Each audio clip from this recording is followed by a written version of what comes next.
নমস্কার, কলকাতা টিভি ডিজিটালে আপনাদের সকলকে স্বাগত।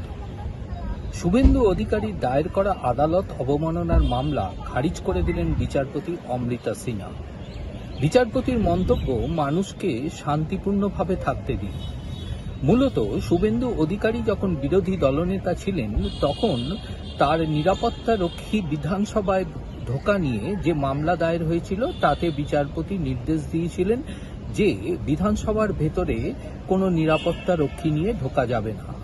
কিন্তু পরবর্তীকালে দেখা যায় তৎকালীন মুখ্যমন্ত্রী মমতা বন্দ্যোপাধ্যায়ের নিরাপত্তার রক্ষী তারা বিধানসভায় প্রবেশ করেন। ফলে বিচারপতি অমৃতা সিনহার সেই রায় অবমাননা করা হয়েছে এমনটাই অভিযোগ নিয়ে বিধানসভা স্পিকারের বিরুদ্ধে আদালত অবমাননার মামলা দায়ের করেছিলেন তৎকালীন বিরোধী দলনেতা শুভেন্দু অধিকারী। বর্তমানে তিনি রাজ্যের মুখ্যমন্ত্রী। এই আদালত অবমাননার মামলা দীর্ঘদিন বিচারাধীন ছিল। আজ সেই মামলার শুনানি চলাকালীন আদালত অবমাননা করা হয়েছে এমনটাই অভিযোগ নিয়ে শুভেন্দু অধিকারীর আইনজীবী আদালতে তার দাবি রাখেন।